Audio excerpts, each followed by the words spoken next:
한강 귀신. 허허, 한강 귀신. 물귀신이다. 물귀신이네.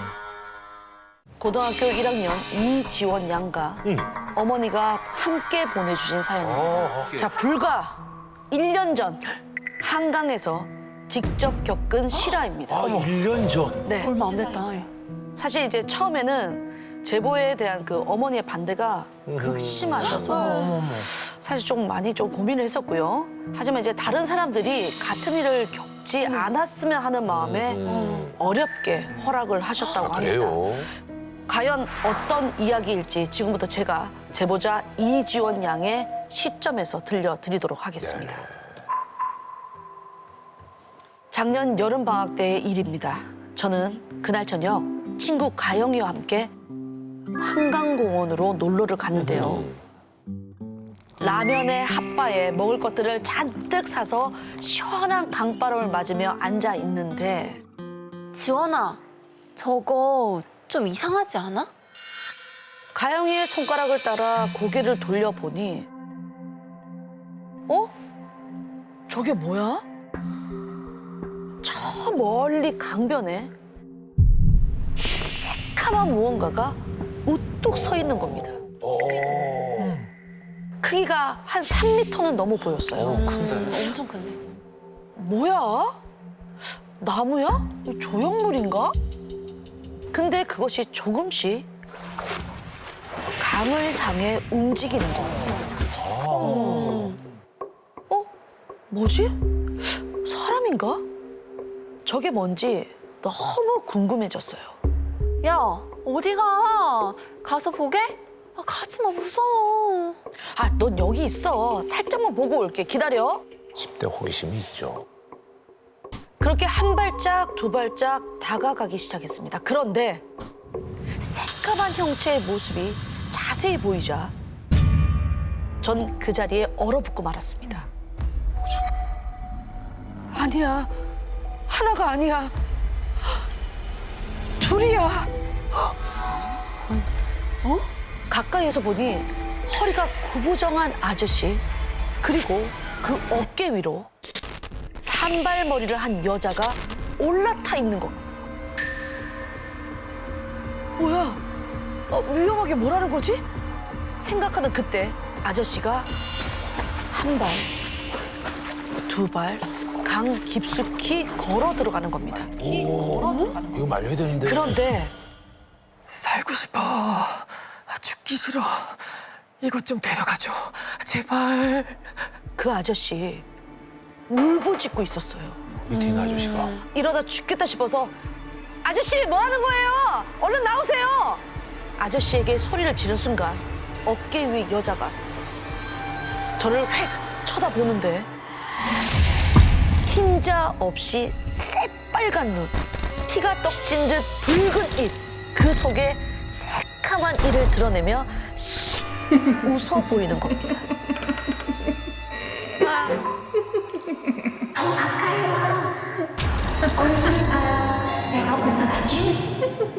직감적으로 느꼈습니다.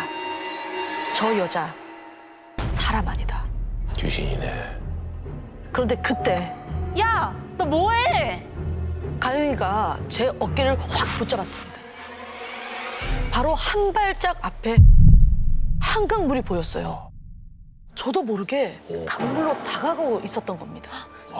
자꾸 모르게 다가구나. 정신을 차리자 여자는 사라지고 없었어요. 그리고 내가 언제부터 여기 있었지? 혹시 너희가 날 구해준 거니? 울부짖던 아저씨 역시 주변을 두리번거리며 어리둥절한 표정으로 물으셨고요. 전 너무 무서워서 재빨리 그 자리를 벗어났습니다. 그 아저씨도 걸렸나 보구나. 그런데 그날 이후 자꾸만 이상한 일이 일어났습니다. 매일 밤 눈을 뜨면 저는 한강에 들어와 있어요. 이미 강물은 허리춤까지 올라와 있었죠. 놀라서 주위를 두리번거리면 등 뒤에서 허리가 구부정한 사람들이 때로 걸어 들어오는 모습이 보여요.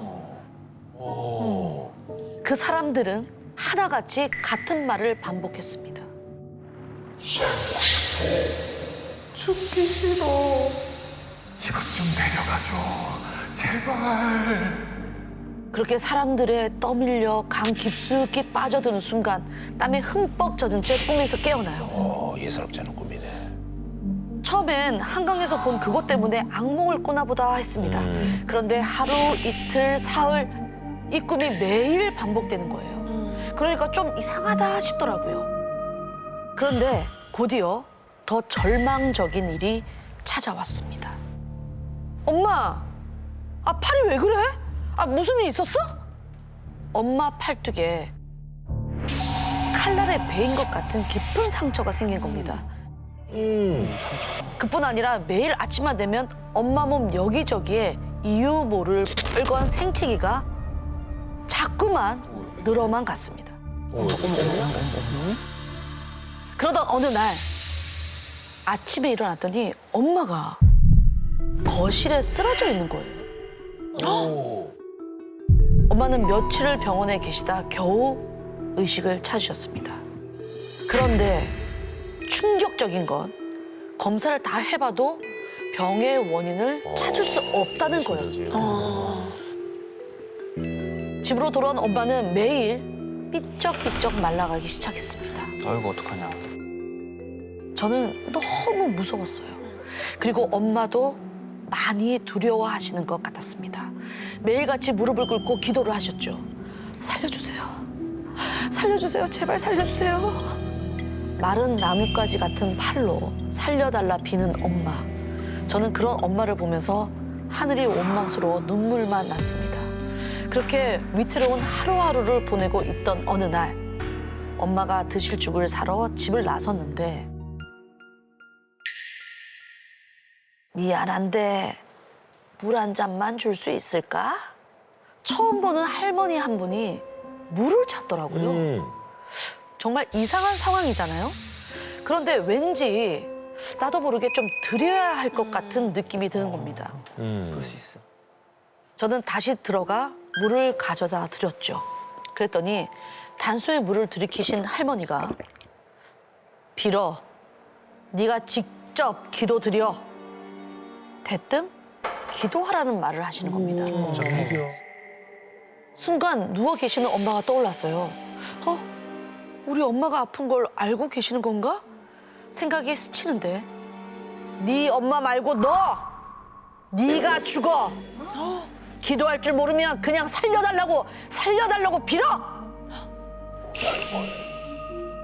내가 죽는다니 그게 무슨 말이지?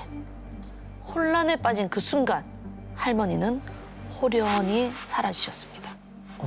그때 정신이 없어 잊고 있었던 한강에 그 여자가 떠올랐습니다. 살려주세요. 우리 가족 좀 살려주세요. 제발 살려주세요. 저는 지푸라기라도 잡는 심정으로 엄마가 했던 것처럼 빌고 또 빌었습니다. 그리고 그날 밤 잠결에 이상한 소리가 들려 눈을 떴습니다. 한강에서 본 여자가 제 옆에 서 있는 거예요. 어머. 뭐야? 그리고 그때처럼 웃어 보이는 겁니다. 그런데 그때 그 여자가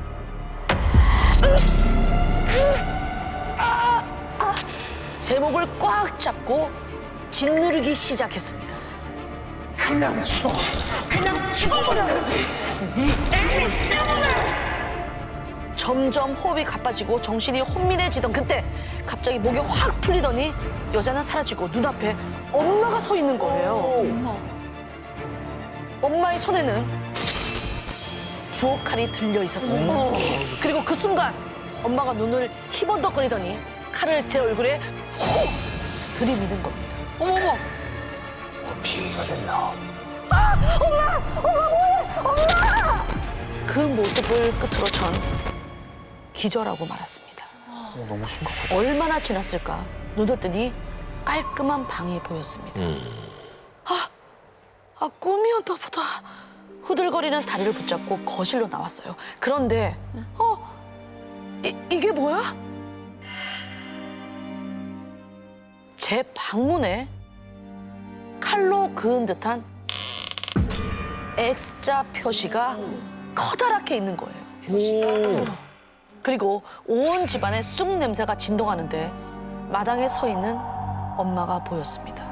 그리고 그 옆엔 아까 보았던 부엌 칼과 낡은 바가지가 보였죠. 꿈이 아니었던 겁니다. 그리고 엄마는 제게 상상도 못할 이야기를 들려주셨습니다. 지금부턴 지원 양 어머니 시점에서 그간의 이야기를 들려드리겠습니다. 엄마가 뭔가 보이나 보다. 물을 마시러 거실로 나갔던 그날 밤 어디선가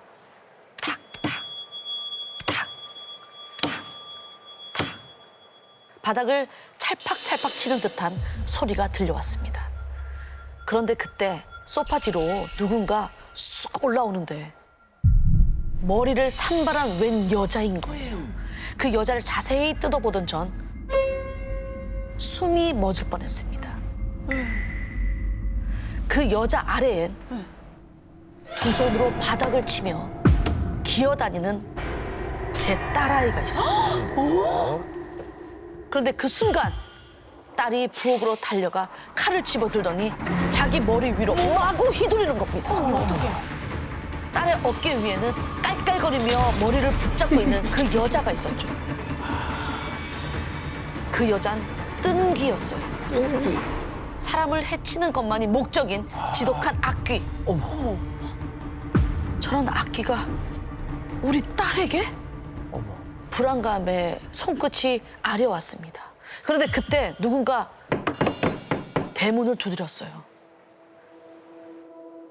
미안한데 물 한 잔만 줄 수 있을까? 처음 보는 할머니 한 분이 서 계셨습니다. 어머니다. 아까 들었던.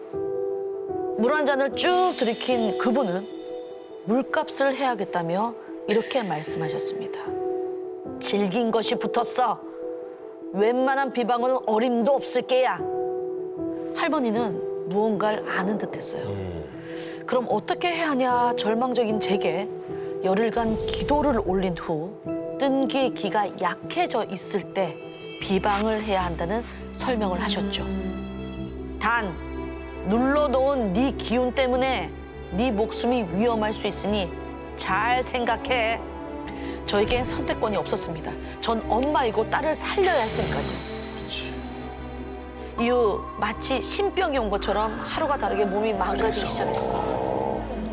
하지만 매일 밤 우리 딸 좀 살려달라고 빌고 또 빌었어요. 그렇게 8일째 되는 날. 지원아, 어디 가니?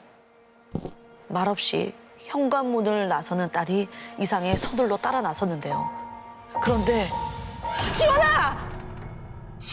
허리가 고무정한 모습으로 옥상 난간에 서 있는 딸. 어머. 살고 싶어. 죽기 싫어. 아, 이거 좀 데려가, 제발. 딸은 울부짖고 있었어요. 아이고. 지원아, 안 돼! 엄마! 바로 그때 딸의 몸이 휘청거리기 시작했어요. 안 돼! 저는 간신히 딸의 팔을 낚아챘고 바닥에 나뒹굴었습니다. 이대로 가다간 당장 내일이라도 딸이 죽을 수 있겠다 싶었어요. 그렇지. 열흘이 채워지지 않았지만 비방을 실행하기로 마음먹었죠. 부엌칼과 쑥, 낡은 바가지에 담긴 시래기국을 준비해 의식을 시작했어요.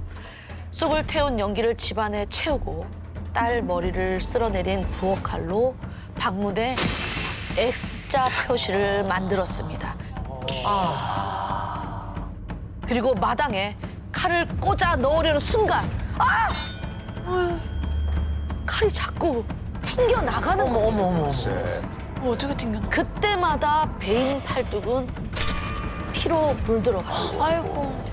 제발 신이 있다면 더 이상 바라지 않을 테니 한 번만 제발 저희 딸 좀 살려주세요.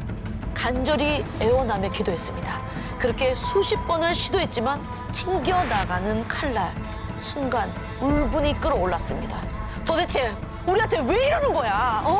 엄나무 말뚝에 박아서 썩은 밥도 못 처먹게 하기 전에 제발 좀 떨어져! 그 순간 거짓말처럼 칼이 푹 하고 박혀 들어갔고 그곳에 낡은 바가지를 덮어 무덤을 만들었을 때